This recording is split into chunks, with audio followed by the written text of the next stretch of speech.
नमस्कार दोस्तों। आज की कथा है गोवर्धन लीला और अगस्त्य ऋषि।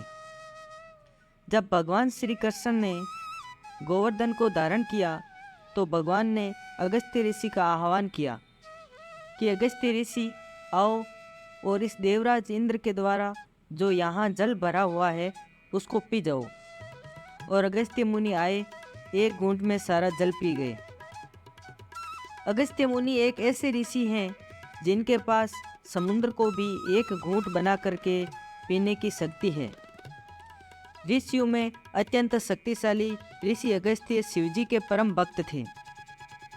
एक बार माता पार्वती, जो अन्नपूर्णा भी कहलाती है, उन्होंने शिवजी से निवेदन किया, महादेव, मेरी इच्छा है कि मैं संसार के सभी साधु महात्माओं को भोजन करवाऊं। इसलिए आप सभी साधु संतों और ऋषि मुनियों को आमंत्रित कीजिए। इस पर शिवजी ने जो प्रतिष्ठित संत और ऋषि मुनि थे उनको स्वयं बुलाया और कुछ को बुलाने गणों को भेजा। इस प्रकार से संसार के सभी साधु संतों और ऋषि मुनियों को आमंत्रित किया। लाखों साधु संतों और ऋषि मुनि एकत्रित हो गए। माता पार्वती ने सैकड़ों व्यंजन भरपूर मात्रा में बनवाए, जिनको खा खा कर सभी साधु संत और ऋषि मुनि थक गए, किंतु व्यंजन ज्यों के त्यों पड़े रहे। माता पार्वती ने शिवजी को ताना मारा, प्रभु, ये आप कैसे कैसे महात्मा लेकर आए, जरा जरा सा खाते हैं। वो देखो, मेरा सारा अन्न बचा पड़ा है। कोई ऐसा महात्मा लेकर आते जो ज़्यादा मात्रा में खाएं। शिवजी ने कहा, देवी, तुम अन्नपूर्णा हो, तुम्हारा अन्न कोई तोड़ सकता है क्या? माता पार्वती ने कहा, नहीं नहीं, मुझे तृप्ति नहीं हुई। मैं दोबारा ब्रह्म बोल देना चाहती हूँ और इस बार ऐसे ऐसे महात्मा बुलाकर लाना जो कम से कम एक प्रांत तो खाएं। शिवजी ने देखा कि पार्वती के मन में अन्नपूर्णा होने का अभिमान जागृत हो गया है, तो अभिमान थोड़ा हिलाना पड़ेगा। शिवजी सीधे अपने परम भक्त अगस्त्य ऋषि के पास गए और निमंत्रण दिया कि हमारा आतिथ्य स्वीकार करें। मेरी प्रिय भार्या ने ढेरों व्यंजन बनाए हैं, आपको भर पेट खाना है। अगस्त्य ऋषि ने आश्चर्य से कहा, प्रभु, ये आप कह रहे हो? महादेव बोले, हाँ, ये मैं कह रहा हूँ, आपको भर पेट खाना है। तो ठीक है, चलो। माता पार्वती ने और भी ज़्यादा व्यंजन बनाए। अगस्त्य ऋषि जाकर बैठ गए। माता, भोजन लाइए, बहुत भूख लगी है।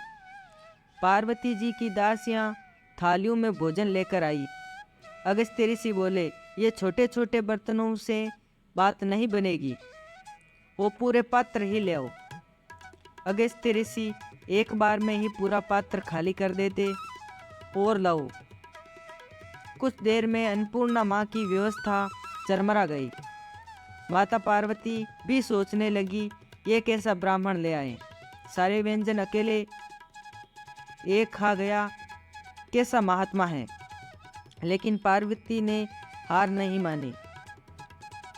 फिर से रसोई लगवाई, दोबारा बनवाया, दोबारा खाली कर दिया, तीसरी बार बनवाया, तीसरी बार भी खाली कर दिया। पेट भरने में नहीं आ रहा। अब माता पार्वती को अपनी भूल का एहसास हुआ और शिवजी से एकांत में जाकर क्षमा मांगी, प्रभु, मेरी लाज बचाओ। अगर इस साधु का पेट नहीं भरा तो सारे संसार में मेरी जग हंसाई हो जाएगी कि वो कैसी अन्नपूर्णा है जो एक साधु का पेट नहीं भर सकी। शिवजी ने कहा, बात मेरी सीमा से बाहर हो गई, अब तो लाज नारायण बचा सकते हैं। देवी, आप नारायण को यहीं स्मरण करो, मैं उनके पास जाता हूँ। माता पार्वती तो कैलाश पर बैठकर स्मरण करने लगी और शिवजी चले गए नारायण के पास और बोले, चलिए, आपका न्योता है। भगवान ने कहा, अवश्य, मैं सब जानता हूँ क्या हो रहा है, इसलिए मुझे जाना ही पड़ेगा। भगवान विष्णु ने एक साधु का वेश बना लिया। अगस्त्य ऋषि के बराबर में आसन लगाया, पतल लगाई और थोड़ा सा भोजन परोसा, जिसको खाकर भगवान ने पेट पर हाथ फेर और बोले, तृप्तोस्मि, तृप्तोस्मि, तृप्तोस्मि। मैं तृप्त हो गया, मैं तृप्त हो गया, मैं तृप्त हो गया। और जब स्वयं जगन्नाथ तृप्त हो जाते हैं तो जगत तो अपने आप तृप्त हो जाता है। अगस्त्य ऋषि देख रहे हैं कि मेरा पेट कैसे भर गया। अगस्त्य ऋषि का पेट तो भरा सो भरा, जगत के जितने भी चराचर प्राणी थे सबका पेट अचानक भर गया। पूरा जगत तृप्त हो गया जगन्नाथ के तृप्त होते ही। अब अगस्त्य ऋषि को एहसास हुआ कि यह साधु कोई साधारण साधु नहीं है जिसने मेरा पेट भर दिया, यह स्वयं जगन्नाथ है, स्वयं नारायण है। तब नारायण साधु के भेष में बोले, अगस्त्य जी अब चलें। प्रभु रुको तो, अभी थोड़ा पानी पी लेने दो। भगवान ने अगस्त्य ऋषि का हाथ पकड़ लिया और बोले, अभी पानी पीने का समय नहीं आया। द्वापर के अंत में गोवर्धन लीला करूँगा, उस समय तुम्हें भर पेट पानी पिलाऊंगा। चलो ये पार्वती जी का पीछा छोड़ो। तब ऐसे भगवान विष्णु ने शिवजी और माता पार्वती की लाज बचाई। तो श्री कृष्ण परिपूर्ण भगवान है, जितने भी पूर्ण स्वरूप है वो भगवान श्री कृष्ण में पहले से ही विराजमान है। श्री राम भी और श्री विष्णु भी श्री कृष्ण में ही है। जब श्री कृष्ण ने देखा कि चारों तरफ जल भराव हो गया है, तब श्री कृष्ण ने में विराजमान श्री विष्णु ने अगस्त्य का आह्वान किया। तब अगस्त्य जी आए और सारा जल जो ब्रजमंडल में भर गया था वो सारा जल पी गए। आप सभी का दिन शुभ हो।